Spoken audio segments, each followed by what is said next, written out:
Hi, if you're running short on time these days because of your busy lifestyle but becoming health conscious too, then this recipe of Moong Oats dosa is one of those healthy and super delicious instant foods that you would enjoy.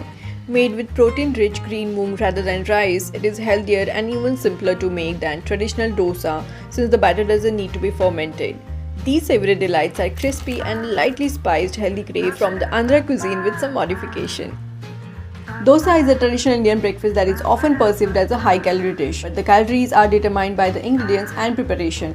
And today's recipe will make you a dosa fan as it combines the best from both these superfoods, moong and oats. Let me show you my tried and tested way of doing it. For that, we will need whole or split moong, fenugreek seeds, whole rolled oats or oats flour, water, curd or lemon, chopped coriander, ginger, garlic, chilies, curry leaves, cumin, turmeric, pink salt or regular salt, Asafoetida, or skip if gluten-free. For soaking, take a bowl and combine whole moong with fenugreek seeds.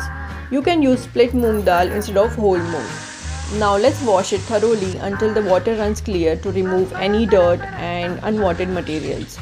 This step is really important. Now add drinking water to it and soak overnight or for 7 to 8 hours.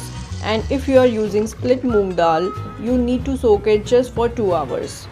Once soaked well, drain off all the water. I like to use sprouted moong beans to make it even more nutritious. So if you also would want to make it, just cover it and let it sit for 24 hours. And here it is. The moong has sprouted so well. Now add 1 cup of it into the blender jar with all the other ingredients. I recommend using rolled oats because these are less processed and labels with anything like quick cooking or instant cooking should be avoided. Check the link in the description to know which one I use. I have made oats flour by simply grinding it at home, but if you don't have it handy, simply add rolled oats. You can skip oats completely and replace it with rice, but oats are a healthier option. I like to use homemade curd made from A2 milk as a healthier choice. To make it vegan, replace curd with lemon, and for gluten-free, skip asafoetida in this recipe. Now blend it all smooth. The consistency should be similar to a regular dosa batter. You can add more water if required. Pour the batter into a bowl. Now take an iron or non-stick skillet and heat it. Grease the tawa with butter or ghee. I like to use homemade butter, but if you are vegan, you can use any vegetable oil. And if you are using a non-stick pan, you don't need greasing. Now take a spoonful of batter and pour onto the skillet. Spread it thin into a round shape. Reduce the flame to low and to cook the dosa, cover it with lid and keep it on low flame till you see brownish layer on top.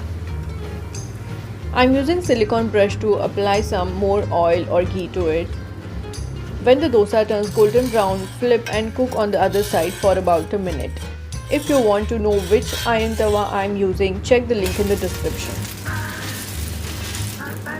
And our dosa is ready to be served. Look at the texture. Wow! Each time before you pour the dosa batter onto the hot pan, grease it well or the dosa is going to stick to it. You can refrigerate the leftover batter in an airtight container for about 3 to 4 days and use it as required. If you don't have a ladle, use a small bowl and circulate it in this manner. Not just in the morning, but you can make this mouth-watering dosa dish for breakfast, lunch or dinner, and you won't ever complain about dosas not being healthy. You can also prepare this for a quick weeknight dinner or a weekday brunch. This recipe serves all the important things like a healthy, tasty and quick meal which a breakfast requires if you have the batter ready in the refrigerator. These dosas aren't just delicious, they are also healthy for you. Anybody including children can consume moong because it is easily digested. It makes a filling breakfast when paired with curd, coconut chutney, tomato, onion chutney or sambar. I have tried it plain and no matter what, it tastes great. It is a balanced dish since it has protein from the moong and fiber from the oats. It is incredibly nutrient dense and beneficial to health. Being a health freak myself, I'm constantly crafting healthy yet delicious recipes for my family and I also love to share it with you all. If you like my recipe, do not forget to like and share it with your friends and family. And once you try my recipe, kindly share your valuable feedback with me. I would love to hear from you. See you soon. Eat clean.